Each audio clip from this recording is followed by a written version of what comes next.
I want you to get ready to embark on a transformative journey where there's no more suffering in silence, no more conforming to outdated societal norms. This is the podcast where we dare to crush those societal expectations and embrace the realities of pregnancy and parenthood with one honest conversation at a time. It's time for us to rise above the shadows and ignite a movement towards a happier, more fulfilled world for every parent and child. If that's you and you're ready to challenge the status quo and embark on this incredible journey with me, then I'd like to welcome you to the Birth Junkie Podcast. All right, welcome back to the Birth Junkie Podcast. Today I am joined by Sarah Smith. She is a mother of two girls. And after suffering from PMADs, which is perinatal mood and anxiety disorders, that started when she was pregnant with her second daughter, mental health became something very important to her. In the middle of 2020, shortly after her youngest turned 2, she finally felt like she had climbed out from the shells of PMAD and is now a survivor. Oh my gosh, that is amazing. I cannot wait to hear your story because I think we need to hear more of that, the coming out on the other side of it. Yes. Thank you so much for having me, Petra. I love sharing my story. I love talking about postpartum mood and anxiety disorders because I didn't have depression. We'll get into that in a little bit. Like you said, I am a mom of 2, and it took us 3.5 years to get pregnant with our first. So we struggled with the infertility stuff and then was pregnant. And I was super excited that, me and my husband were finally going to be able to start our family. And like we had talked before going on, like I had been to other births. It's not like I was like new to like the birthing suites and the delivery rooms and all that stuff. And I thought I had a really good understanding of like what was going to happen. But looking back, like all the moms that I had been with, like had pretty uneventful or extremely eventful, but nothing that like I could relate to like births, like once we're in the delivery room. So I had preterm labor. I actually did with both of my girls, but was lucky enough that like with the meds, we were able to deliver. So here's like my daughter's due date for my first, and I'm actually delivering on her original due date, which I know like never, like you never hear happen. My second daughter was born at 39 and 5. So like I totally lucked out at like, close to due dates as like you possibly could get with both of my girls. But yeah, I remember going in, and we had been in because of preterm labor issues. We'd been at the hospital like number of times, and she's early January baby. And so we had gone in New Year's Eve, and they like shoot us out as quickly as possible. So like, here we are the day before her due date. And I'm like, I by then knew like, this is different. I am in labor. And I was like, no, I have a doctor's appointment. I'm not going in this time unless like my doctor sends me.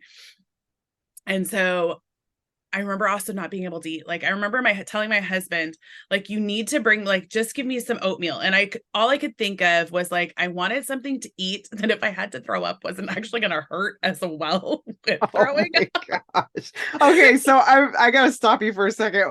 What made you think of that? Is it because you saw as a birth photographer, people throwing up in labor? Yeah. Okay. Okay. Go ahead. Sorry. And I had HG so bad. Oh, okay. That like I had it through the whole 40 weeks. Like I had like 5 weeks where like I didn't throw up at the end of my second trimester. And then as soon as the third trimester went, like it was all bad again. Wow. Yeah. So like I had been throwing up so much that like that was also in my head as well. Like I'm bound to throw up. So let's. And I remember only being able to eat like 3 or 4 bites. So here, now it's like 4:00. I finally go to the doctor's. I'm like full on, like the nurses were like, can the doctor hurry up? Because I kept even telling the nurses, like, I don't want to go until the doctor gives me the okay. And I'm like full on like groaning and like moaning, moving around in the labor room. Like they took me out of the waiting room and into a room because of how you were. because of Oh how my, I was. And they didn't want to right. like scare other moms. Oh my gosh. So here I find like, they were like, my doctor's like, your bag is bulging, go straight to the hospital. And so I go, well, actually, we came home, helped my husband shower, and then we went. You know, nobody Mm-hmm. ever really normally goes straight to the hospital when you. Right. So we get there, and I could already tell that I was like gonna get ready to throw up. I remember on the way, my husband stopped at McDonald's, and I tried eating 2 fries, and was like, I couldn't even eat. I tried to drink, couldn't drink, and so I did. We finally get there, and I'm throwing up. And I wanted to try and do like all natural, no epidural. And I threw up, and I felt my eyes rolling into the back of my head because I couldn't drink enough. Mm. And at that point in time, I was like, forget this. We're doing the epidural so they can do the IV so that I don't get dehydrated and they don't rush me in for an emergency C-section, because I knew with like how they are now, like the second I pass out, they're like, nope, no more labor. And I was like, like, we're at least doing vaginal. If we got to give up something, like we'll do the epidural so we can deliver vaginally. So did the epidural, and it actually let me sleep. Like Mm-hmm. I slept, and then it wore off, and it woke me up in amazing, crazy pain. And it's different. Like, I'm sure if you go through the stages, then if like your epidural just wears off, and you're Right. just like, It just hits you. it just hits you. Like I'm like comfortably asleep, and then like, it's like there's no pushing the button to do more. And it took him like an hour and a half. And the anesthesiologist put a new thing in and gave me a boost, and it like knocked me out again. And I remember the nurses coming in, and they're like, okay, mom, she's like, at whatever stage, and you're 10, so we're gonna come in a minute and you're gonna start pushing. And I was like, no, you're gonna give me an hour, I need sleep. And I literally just sent them away. I love it. I love Because it. I knew that I was like physically too tired from them giving me basically too much epidural. Mm-hmm. And so I said, they were really good. They went away. They did come back like probably about a half hour later. And I remember her like keeping the lights low, like not like walking in and just like throwing everything on. Mm-hmm. And I really feel lucky that the hospital that I birthed at, both my girls were born at the same hospital, that they were really big on like laboring down. Just because you were 10 centimeters didn't mean you were going to start pushing. And that's like, I'm not a birth expert, but that's one thing I like tell every mom, like ask them what Yes. stage they're in. Like, are you where you like, Yeah. let the baby do its thing. You don't need to start Exactly. pushing because you're at 10. Exactly. And I know that made a huge, huge difference. And I finally, they got me in a comfortable position, and she's like, okay, so we're probably going to do this for like 20-30 minutes, and then we'll call the doctor. And I remember doing my first 2 practice pushes, Mm-hmm. and the nurse going, are you sure you haven't had a baby before? I looked at her, I was like, yeah, I think I remember this. She's Right. like, because yeah, you're pushing too good, so I need to go call the doctor. Wow. And we had already had a conversation. I had multiple friends, really close friends, that had babies in NICU because they had inhaled their meconium. And so I had already asked, and I knew that there was meconium in my daughter's fluid, and already had been like, let's do the suction and everything. And so like I already knew that, not complications, but like it wasn't just going to be like, I didn't feel comfortable enough to just let a nurse do it. Like I knew that the doctor. And so I remember like having the nurse help me breathe through a couple big contractions that I wanted to push because I wanted the doctor there to be able to suction my daughter. And so like I thought that was going to be like the end of the complications. And so I get her and everything, and then I hear the doctor say something, and my husband's 6'2" and a big guy, and he's like one of those dads, stay behind the knees, like stay behind the Gotcha. knees. And this little tiny nurse that probably comes up, I'm 5'7", and she probably comes up to like my shoulders, like comes up to my husband and tells my husband he needs to scoot forward as she's like pulling a chair up next to him. And I'm like I'm thinking this is, and at the same time I'm like, there's so many people in the room that I just was like, oh, holy cow. Okay, maybe she's just like moving because he was on the side my epidural was on. And so I was like, oh, maybe she's just doing something with that and wants to be like more at eye level.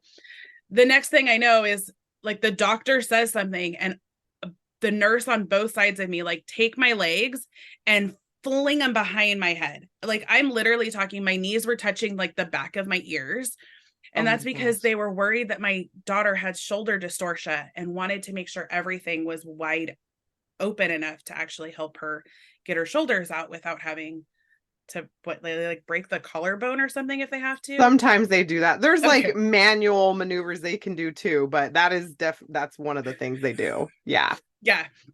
And I just remember like, and then it was like before my legs even came down, she was on my chest. Whoa.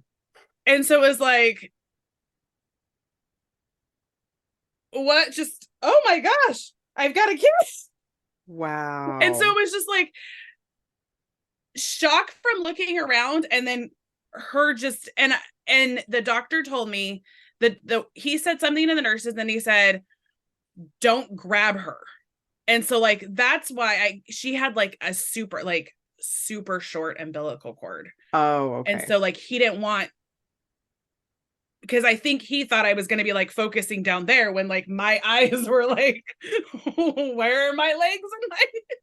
Yeah. And Wow. so it was amazing. And then I come home and I knew that there was something wrong, but I was living in a town when I was 16 weeks pregnant. We moved into the home that we're in.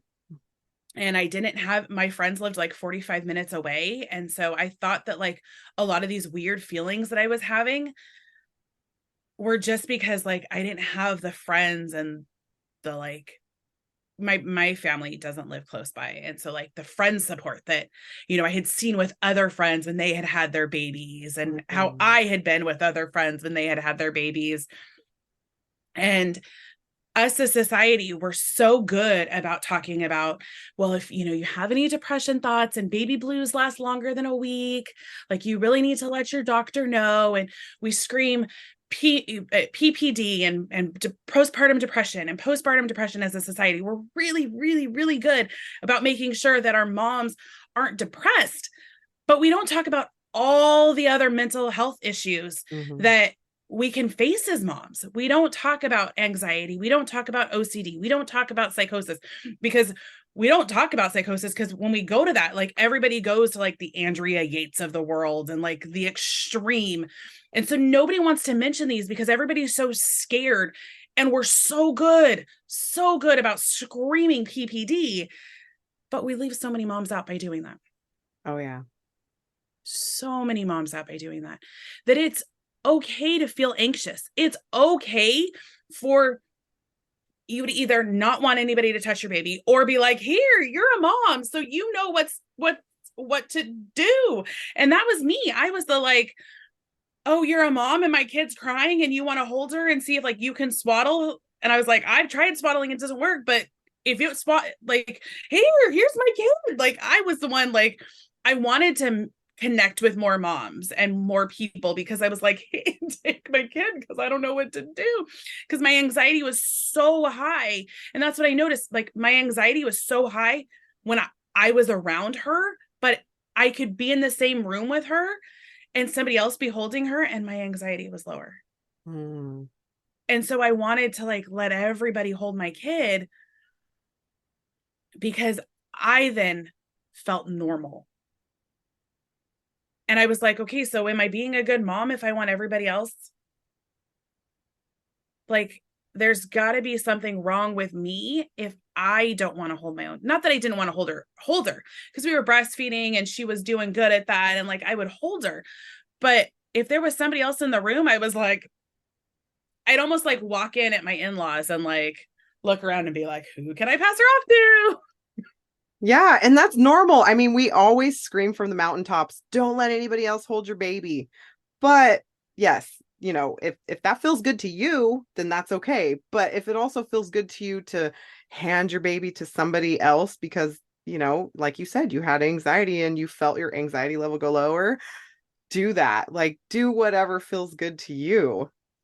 Yes, and that's one of the things that like I talk with my clients about, and like I share on social media, like do whatever feels good for you. It doesn't like, and if it feels good for you with this baby, but then you start doing it and it feels wrong with you with the second, then do what feels right for you the second. They're two different people. You're a different person. So it's okay to change. It's Mhm. okay to do things different. And it can even feel okay to do it one way this month and you're starting to heal or your symptoms get worse and you have to do it a different way. There's nothing set in stone that you have to do things one way and that's the only way to heal. That's, excuse me, the only way to parent. Mhm. We're allowed to change and make decisions. And based on, I always look at it, you do the best with what you can with the information that you have. Oh yeah, exactly. You might think that that's the best way to do it, and then your information changes because you've done it that way and now that way doesn't work, and so now you've got new information and now you want to try something else. Okay, try it. Exactly. Yeah. So then how did you finally realize like there was a name for what you were experiencing? So way past child number two. Okay. So my girls are 17 months apart, and I had to, because of having preterm labor issues, I had to wean my daughter, my first one, by the time I was 20 weeks. So that meant she was like 13 and a half months, which was way sooner than I wanted. And things only got worse because then I felt even worse of a mom because we didn't at least make it to the 18-month mark. Um, then my daughter's born, had preterm labor issues with her. She's born, and I went to the doctor for shoulder pain, like my primary care doctor for shoulder pain. And I'm seeing him now for the second visit for it. And he looks at me and says, if you don't get help for your mental health, you can't be my patient anymore. Oh. Not any context around that. No, nothing. So here I am already having anxiety because of not thinking I'm a good mom. And now I have this stranger who I saw like one time when I was like newly pregnant. So this is only like the third time I've ever seen this man in my life. And that's his response. And I'm just like, and now I'm like literally stuck between this like rock and a hard place because I'm in so much pain with my shoulder that I need to come back and see him again. And now he's saying I've got to go get mental health help. And I'm like, and there's like no context. It's not like here's a number of a place to go. It's just like, and so I'm like, I'm in his room and I'm crying. Luckily, his nurse comes in and sees me and she's like, here. She's like, also, so you know, if there's ever a mental health hotline number on the back of your insurance card, you normally don't need referrals. Okay. And so that's something else that like I scream. Like if you need mental health help and there is a hotline for mental health on the back of your insurance card, call them. If you do need a referral, they'll help you get that set up. If not, they'll screen you and get you connected with a provider. Oh, that's great. Yeah, which I wish I would have like no, and it doesn't matter. Like we're not just talking PMAD, we're talking like any mental health disorders. That's an awesome resource to have that I wish I would have known way years before. So I call them, make an appointment, and I'm thinking like, this is cool. Like I'll sit and talk with somebody for a while, not really thinking I was going to get any help. And then 2 or 3 months into that, I was talking with someone because your providers really don't give you a diagnosis. Like even though they have to diagnose you, they don't ever tell you what your diagnosis is. And so I was talking with a friend, mom, and I was like, we should really do, she ran a local, really big moms group. And I was like, we should do like a jogathon or like, or not jogathon. We should do like a 5K or something. Cause like there's all these ones. And we have like one of the largest run clubs in my community in all of LA County. Oh, So I'm wow. like, we should do this because we can incorporate these people to bring awareness. And also she's like, you should look into Postpartum Support International. And I was like, Mm. okay. And so here I am, I'm typing up PSI's website, and right there for the very first time So my daughters are like not two, almost like, so my youngest is 9 months. So whatever that makes, then my oldest, because of them being 17 months apart. So she's over 2. Mm-hmm. And for the very first time, I see perinatal mood and anxiety disorders. And the second I saw it, oh my gosh, I might start crying. This wave of, oh my gosh, there are other moms out there like me. This has a name. Postpartum is more than just depression. And like, that's what I just kept like saying to myself over and over again. Postpartum is more than just depression. Postpartum is more than just depression. And I remember like, I literally felt frozen looking at PSI's, just their homepage, for like 5 minutes, and like a sense of sadness and yet excitement and camaraderie. Like so many feelings came in, because it's like, I remember with my second purposely being honest on those screening questions, going to UCLA Children's Hospital, which is supposed to be like, you know, world renowned, failing it and having nobody check on me. Oh my gosh. Oh, nobody, even after you. Nobody. Like literally, you know, whatever, however many points you're supposed to have, where like I was in like the second tier, where like they are supposed to like, you know, have a nurse come in to like distract the babies and really have a conversation with you. Mm-hmm. Nothing. At Wow. least twice that I can think of, because I was like, well, maybe they just didn't see it the first time. So I was screaming for help. Mm-hmm. And then it took some doctor to just look at me and say, you need to get it. And so that's why screaming about PMAD is so important to me. Like maybe the doctor asked, like, are you depressed or something? And I wasn't depressed. I've only ever had one depressive episode ever in my life. And that was like a year and a half ago after losing my adopted dad, which is a total different. So it's not like I even had a history of depression. Didn't have histories. Like I have family history of mental health, but I myself like had skated the mental health issues until I became a mom. Mm-hmm. And that's PMAD doesn't discriminate like that. Like we can be amazing and be like, dude, my mental health is good. I know how to do self-care. I know how to do all this stuff. And then we become moms and it's a total different. Our hormones are out of whack. We're now having to take care of this other baby. We're trying to figure out like, we do things our way, dad does things his way. And one of the best things I was ever told as a really young mom is it's okay for dad to do his things different.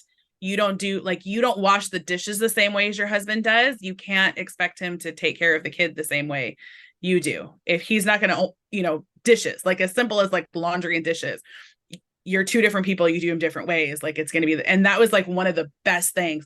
I couldn't imagine if I would have heard that. Like my anxiety would have been a million times worse. I think my daughter was like 6 months old when I was told that. And it was like eye-opening for me, the way that it was explained. But yeah, like you're trying to figure out all these things. And I just remember seeing that page and going, one, PSI does climbs. And I'm like, I've Mm-hmm. got to get in and be a climb leader. And two,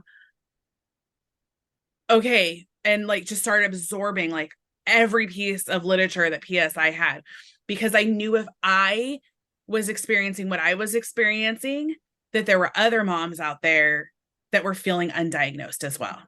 Mm-hmm. And then I remember going to my therapist that week and being like, is this what I've got?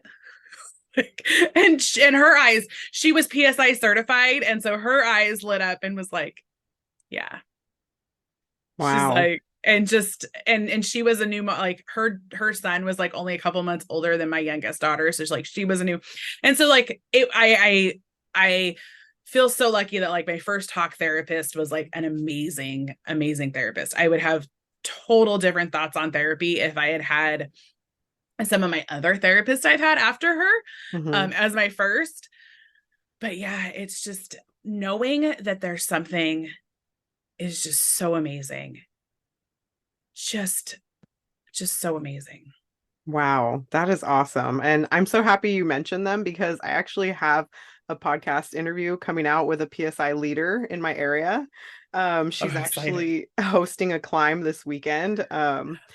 So that Yes. is super exciting. I'm so excited for this event because I feel like it's so important to get it out there that there are Yeah. resources and, it's okay to feel the way you are because there's ways that you can kind of I don't know if this is the right word, but combat it. Because Yeah. we have to face it. Otherwise, it's just going to be there festering and it's going to roll over into our just everyday life with our partner, with how we Yes. are. Because I remember when I was going through, my different experiences, because I have 4 kids and every experience was Yeah. very different. And for a couple of them, I didn't want to see anybody. I wanted to stay home. I wanted to just be with the kids. I didn't want anybody to touch my kids.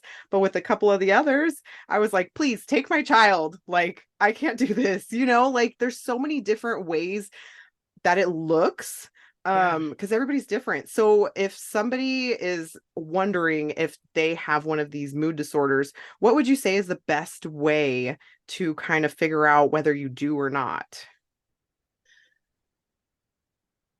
So not a professional. Right.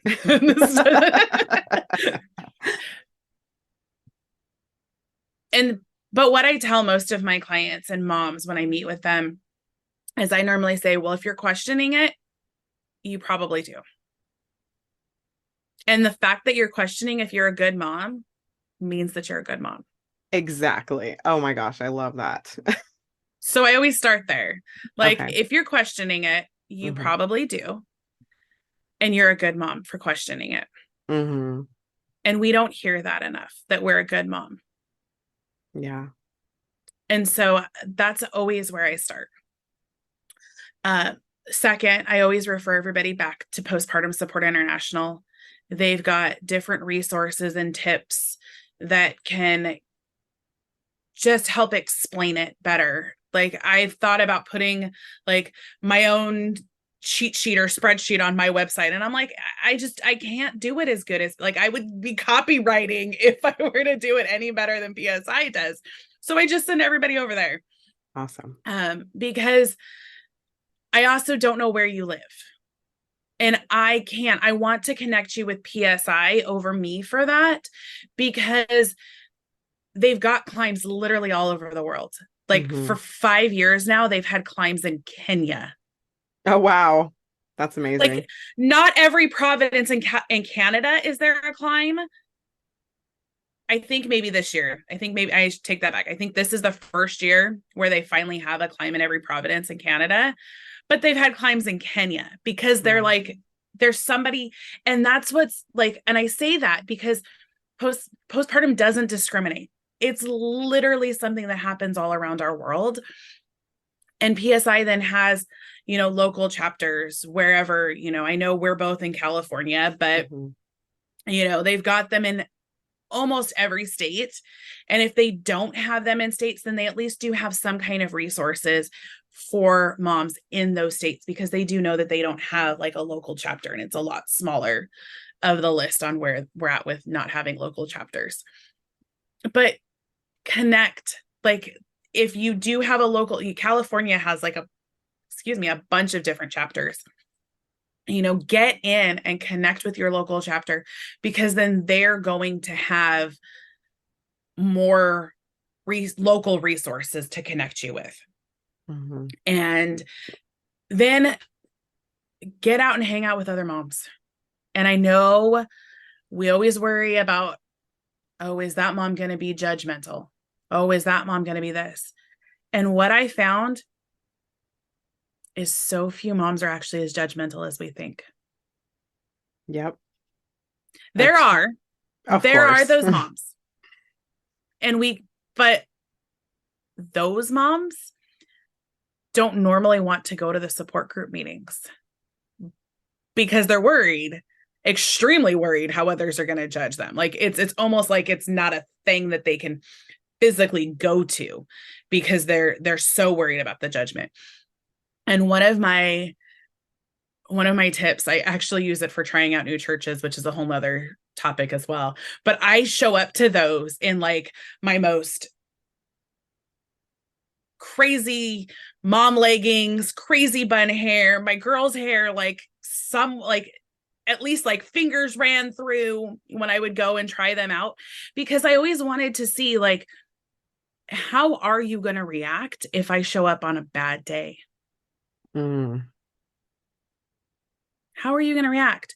And those groups where they were just like, come here and go play with my kids and never say anything about my kid's hair or my messy mom bun, or like, you need coffee? Do we got tea? You need a pastry? Can your kid have a fruit snack? Those were my peeps. Yeah. That's great. And you find those. And you can even find those like even at McDonald's. Like you don't have to go to McDonald's and buy.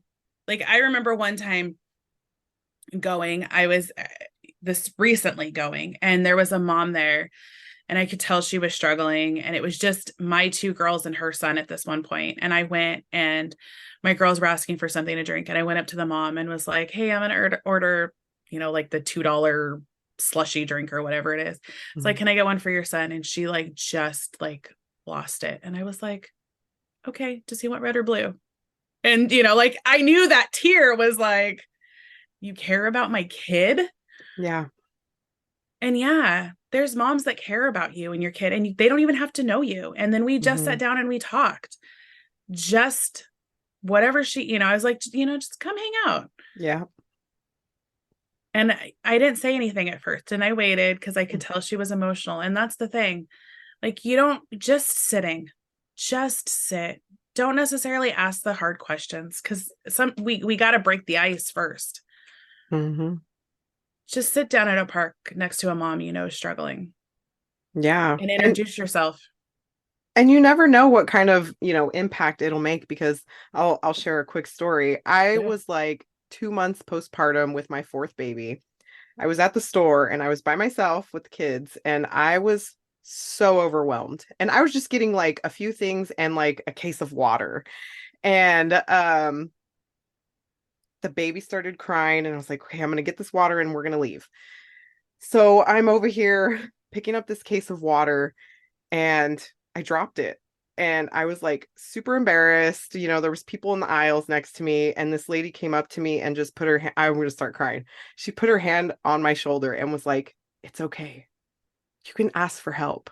She's like, I'll get it for you. And I was like, oh my God. Like I burst into tears, because that was like something so simple that you might think might mean nothing, that could mean everything to somebody in that moment. And that meant everything to me. The fact that she saw me, Yeah. and we feel so unseen so much of the time. And it was just, so do the little thing. You might think it doesn't mean anything, but it could mean everything. So just do that little thing for somebody, or have that little conversation, just saying, hey, how are you? Boom, that could trigger, tears, and just because nobody's asked them. So yeah, I think that's great. Yeah, that's one of my other things I always do. I never ask, how's the baby doing? Mm-hmm. Never. Mm-hmm. That does not come out of my mouth. It's always, hey, mom, how are you doing? Exactly. Because it's like everybody always asks about the baby. Everybody asks about the baby. Everybody asks about the baby. Nobody asks about us. Yeah. It's like, I'm here too. I'm a person. Like, yeah, I work in a call center as my like day job. And anytime I hear, I hear that there's and I always ask, hey mom, how are you doing? And sometimes I can hear in their voice that, they don't know me, because they're, it's a call center. Oh yeah. And, but I always end the calls, especially with new moms, that like, it's okay to ask for help. And I just want to let you know you're doing a great job today. Because we don't hear it enough. We Yeah. don't give enough compliments. That's like one of my big things too. Like I see somebody and I love that their hair or their outfit or their shoes. Like if you got a good thought about it, just it's going to feel weird at first, but then it's Yeah. going to get to the point where it's like, I saw this lady we were waiting for lunch yesterday and she had purple. Her whole head was all purple. And the Mm-hmm. second I saw it, I was like, oh my gosh. And it like just flew out of my mouth is where, and it's starting to spill over to my girls where like I'll see my Mm. girls every once in a while tell another girl something. And I'm like, yes, like Yep. that's the joy. Exactly. That's the joy. A couple weeks ago, we were at a Dollar Tree and there was this mom with her daughter, and the daughter was starting to throw a fit. And I absolutely loved the way, she's probably like early twos. And I absolutely love the way the mom handled it. But I wasn't like close enough where I could just like say something. And we ended up parking right next to each other. And so when we got out, we were both right next to each other. And I looked at her after I put my kids in the car and I was like, hey, mom, absolutely loved how you handled that at checkout. And Mm-hmm. she like you at the end just, oh, thank you. And it's just Yeah. little things. I know she was having a hard time. I could tell Mm-hmm. she was having a hard time. And for me to go back afterwards means the world to people. That's the little stuff that can also help moms start to feel like they can survive because other moms are seeing and hearing them. And that was one of my biggest things that helped me to survive was going to local moms groups, hearing that other moms were doing what I was doing and experiencing what I was experiencing. And I wasn't this crazy in my head person that I Mm-hmm. thought, because I have family history of extreme mental health disorders. One of my siblings has extreme mental health. And so I'm like, oh, great. Now I'm becoming like her. And then like, I'm going to become a bad mom because of seeing it. And it's not. We need Mm-hmm. to validate what we're going through. It's not life. Life, we all know there's no playbook. Mm-mm. But there can't be a playbook because we've all had different life experiences. Yep. And that's okay because you're going to take part of my story and part of Petra's story and part of somebody else's playbook and be like, oh, these are what some other moms have done. And be able to then use even just little pieces of what we've shared to then twist it to something that's going to work for you. And that's what we're here for. Yep. Is to give you different perspectives on stuff, give you different tools and resources so that you can then take those and shine, because we all want you to be these amazing moms that we already know you are. Exactly. And if you got to steal our confidence in you until you've got the confidence in yourself, please do. Exactly. No, I love that so much. And so I would love to know what exactly you do in your motherhood imperfect business that I love so much, but if you want to share about that. Yeah, so I help moms that are entrepreneurs. I really work with entrepreneurs, and all my clients have had PMAD to some degree, whether it is depression or anxiety, rage. I had rage too. That's Mhm. fun.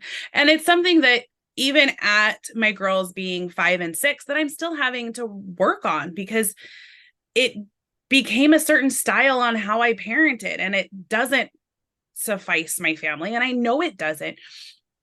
And that's something that we don't talk about as well. Like I'm a PMAD survivor, but there's stuff that on how I've parented that I'm having to retrain myself. And it's okay, even if it takes until they're 5 and 6 years old to really be able to retrain yourself. So I work with clients that have had some kind of PMAD and that have a business, but they know that it is their mental health that is keeping them back from actually building that business. So a lot of my clients also deal with like self-sabotage and the things we say in our head. So I've gotten my root cause therapy practitioner certification. And so I'll do root cause therapy sessions so we can really get down to the root cause of what is causing some of these. And a lot of times it's not just your PMAD, it goes all the way back to your childhood and stuff that happened there. But it's great. It's amazing what it's interesting. I shouldn't say amazing because it's not amazing, the stuff that we've been through. Right. It's interesting, the stuff in our childhood and how we now perceive them, or our mind has perceived them. And now how we twist those perceptions on how we parent our kids, because we don't want them to go through the traumas we went through. And yet we know we're traumatizing our kids. And so we're like, but where do we go to fix this?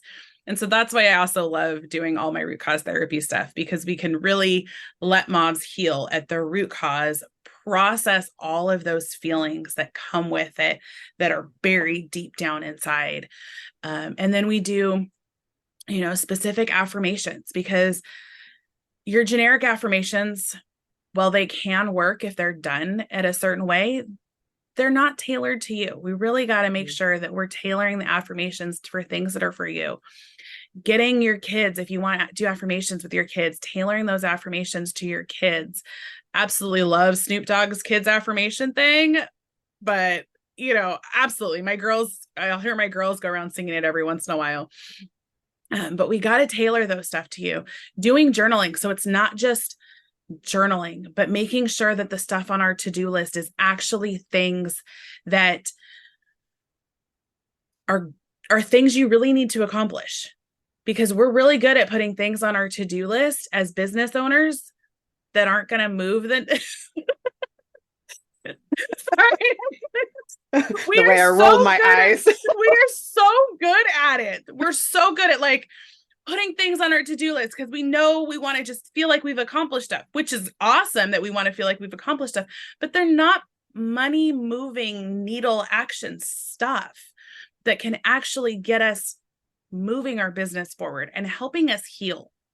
Because just checking things off isn't also going to, it's just helping us scoot along life rather than actually healing, so that we can be these amazing women, amazing business owners, amazing moms that I know we all are. But we just got to dig, just got to go just a little deeper.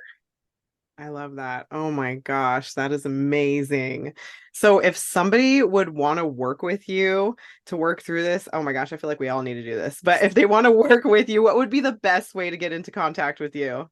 Yeah, so there's my website, motherhoodimperfect.com. You can find me on Facebook. My Instagrams, or my direct messages are always open, whether it's on Instagram or my personal Facebook is Sarah L. Smith. Be sure to put that L in so that you can find me over any of the other Sarah Smiths. And then also on Instagram at motherhood_imperfect. Perfect. I love it. Well, thank you so much for joining me today. I mean, this conversation I knew it was going to be good, but I didn't know it was going to be that nourishing. So thank you for that nourishing conversation. I appreciate you. Thank you so much for having me. Of course. We're going to have to do another episode. Absolutely. Yes. We can talk about all kinds of things. Yes. All right. Well, I'll see you next time. Thanks. Thank you. Oh my gosh, I feel so honored that you took the time out of your busy day to listen to that episode. I really hope that you liked it, or something resonated with you, or you learned something new today. Make sure to hit subscribe so that you don't miss an episode. And if you'd like to connect with me, go ahead and go to the show notes and click the link. I'd love for you to rate and review this show. That helps more people see this show when they're searching. Thank you so much, and I hope you have a beautiful day. I will see you next week.